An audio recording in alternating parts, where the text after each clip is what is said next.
Anima electrical. হ্যাঁ বলছি, আপনি কে বলছেন? হ্যাঁ, আমি বাপি বলছি। হ্যাঁ বলুন। বলি মাস কতক আগে আমি একটা ফ্রিজ কিনেছিলাম, তো ওই ফ্রিজটা আমি ফেরত দিয়ে দিব। না, দুঃখিত স্যার, আমরা তো এইভাবে বিক্রিত জিনিসটা ফেরত দিতে পারি না। আপনার কি সমস্যা হচ্ছে বলুন? সমস্যা মানে গজরটা কেনার পর থেকে সমস্যা আর সমস্যা। কেন, কি হয়েছে? তাইলে শুনুন, প্রথম থেকে আপনাকে বলি যেদিন ফ্রিজটা কিনে নিয়ে এলাম, তো বলি কি রাখবো কি রাখবো, তো আপনারা বলেছিলেন যা রাখবেন টাটকা তাজা থাকবে। তো সেদিন বুঝলেন গিন্নি গরম গরম মুড়ি ভেবেছিল। তো আমি ওই মুড়ির 3টে ফ্রিজের মধ্যে রেখে দিলাম। তো সকালবেলায় বুঝলেন এমন মিয়াইছে যে মানুষের মুখে দিয়া তো দূরের কথা, কুকুরগুলো পর্যন্ত মুখে দেয় না একগিয়া। আরে বাবা, আপনি মুড়ি রাখতে গেলেন কেন? অন্য কিছু খাবার জিনিস রাখতে পারলেন না? রেখেছিলাম, বিস্কুটের ডিব্বাটাও রেখেছিলাম। বিস্কুট গুলো আবার রাখতে গেলেন কেন? ওটা তো নিশ্চয় নরম হয়ে যাবে। আর নরম পাতলা পাতলা পায়খানার মতন এমন ল্যাপটেটা হয়ে গেছিল একগিয়া।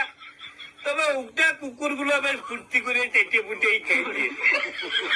কেন, আপনি ভাত ডাল শাকসবজি কিছু রাখতে পারলেন না? আর ভাতের কথা বলবেন নাই।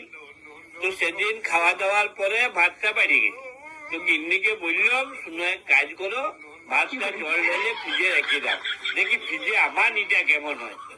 তো গিন্নিও কি করলে ভাতে জল ঢেলে দেখছি শুদ্ধ ডিপ ফ্রিজে রেখে দিই। সকালবেলা তো দেখছি বসে ভাতের আইসক্রিম হয়ে গেছে। মেয়া মরদে চুষি চুষি খেলেও যাক, নতুন কিছু তো খেলেন। আর খাবার কথা বলেন না, এই ফ্রিজের জন্য পাড়ার লোকের হাতে কেলানি পর্যন্ত খেলাম। কেন, ফ্রিজের সাথে আবার কেলানির কি সম্পর্ক? আর বলেন না মশাই, সেদিন বুঝলেন পাশের ঘরে সকাল থেকে দু ভাইয়ে দমে চেঁচামেচি করছি। তো আমি অনেকক্ষণ ধরে শুনে শুনে আর থাকতে লাগলাম, যে ওদিকে যে পরে বললাম, বলি শোন, তোরা এত মুখে মুখে না চেঁচাইয়ে ফাটাফাটি গুটাগুটি লাঠালাঠি যা পারবি কর, যত বরফ লাগবে আমি দিব, তোরা ঘষবি। আমি নতুন ফ্রিজ কিনেছি, বরফের অভাব হবে। তো তাহা মশাই নিজেদের গন্ডগোল তো থেমে গেলে, যে দু ভাইয়ে মিলে আমাকে একদম কাতলা পাড়া করে দিলে। এসব ঝুট ঝামেলার মধ্যে আপনার থাকার কি দরকার ছিল? বলি নতুন ফ্রিজ কিনেছি, যদি কিছু লোকের উপকারে লাগে তো লাগুক। তো তা মশাই আজকালকার দিনে যাতে লোকের উপকার করতে নাই। কিন্তু এটা তো মানবেন যে আপনার গ্যাসের খরচ অনেক কমে গেছে।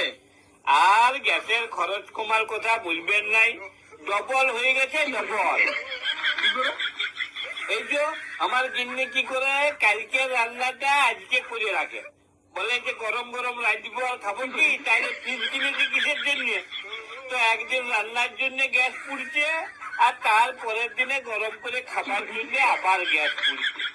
আচ্ছা, তবে আপনাদের এই ফ্রিজটা বুঝলেন আমার ছোট খোকার মতন পেচ্ছাবের দোষ আছে।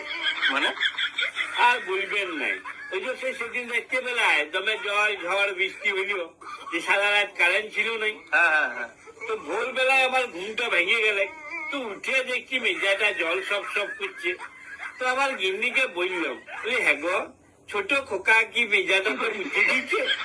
তো গিন্নি বলল, ছোট খোকা মেজাই মুছতে যাবে কেন, তো বিছানাতেই 3বার মুছতে দিচ্ছে। দিয়ে লাইটটা জ্বালিয়ে দেখছি যে ফ্রিজের তোলা থেকে কলকল জল বেরিয়েছে। সারা রাত ধরে বাবু মুছেছেন। আসলে ব্যাপারটা কি, কারেন্ট ছিল না তো, তো ফ্রিজের বরফ গুলো গলে জল হয়ে গেছে, সেই জলটা ওভারফ্লো হয়েছে। আচ্ছা একটা কথা আমাকে বলুন দেখবি, হ্যাঁ। এই ফ্রিজে তো হিমালয় পাহাড়ের মতন গাদা গাদা বরফ জমে কি করে? আসলে ফ্রিজের মধ্যে একটা মেশিন লাগানো থাকে, তার কাজ হচ্ছে ভেতরটাকে ঠান্ডা করা। আর আপনি তো জানেন যে বাতাসের মধ্যে জলকণা ভেসে থাকে, তো ওই জলকণা গুলোকে টেনে ভেতরে বরফের মতো জমিয়ে দেয়। এই বাবারি, তাহলে আমাদের মন্ত্রীটাকে আর ওই মেয়া ছেলেটাকে এদিকে এমনি এমনি ধরলে। সে আবার কি, মানে এই ফ্রিজের সাথে মন্ত্রী মেয়ে ছেলে এদের আবার কি সম্পর্ক? কেন, আপনি শুনেন নাই কলকাতার বাতাসে টাকা উড়ে? তো নিশ্চয়ই ওদের ফ্ল্যাটে সেরকম কিছু মেশিন ছিল, সেই টাকাগুলোকে টেনে বলে ভিতরে বান্ডিল বান্ডিল জমাই দিয়েছে। এই জন্যই তুই বলছে আমার টাকা লয়, ও বলছে আমার টাকা লয়। সত্যি মশাই, আপনার কথায় যুক্তি আছে। হ্যাঁ, তবে শুনুন, একটা কথা বলছি, আপনি শুনুন। বলি ফ্রিজটা আপনি ফেরত নিয়ে যান, আপনাকে টাকা পয়সা কিছু দিতে হবে না। না, এইটা কি কোনো কথা হলো? তাহলে আপনি এত টাকা দিয়ে কিনলেন, এমনি এমনি লস করবেন? লস কোথায় দেখছেন মশাই? বলি যদি 6 মাস আমি ফ্রিজটা না চালাই, তাহলে তো আমার গ্যাসের দামে আর ইলেকট্রিকের দামেই তো আমার ফ্রিজের দাম উঠে গেল। তারপরে তো সারা জীবন আমার লাভই না। সে ঠিক আছে, কিন্তু ধরুন আমরা গাড়ি করে যাব, ওটাকে নিয়ে আসবো, একটা ক্যারিং খরচা আছে তো। কেদিন খরচটাও আমি দিব। আমার বড় বেটার জন্য 19 বার সম্বন্ধ দেখতে গেছি। মনে করবো আরো 2 বার গেছিলাম। সবই বুঝলাম, কিন্তু আপনি একবার আরো ভেবে দেখুন দাদা। আমরা ধরুন আনতে যাব, আপনি এত টাকা খরচা করে শখের জিনিস কিনলেন, তো ওটাকে কষ্ট হবে না? ছেড়ে দেবেন? কি করবেন বলুন? বলি ধরুন কালকে আমি খাসি মাংস ভাত খাইছি, সকালবেলার থেকে পেটটা বুটুর বাটুর করছে, তো আমি খরচা করে খাইছি বলে 2-4 বার বাদ কম্বটা ছাড়বো নাই।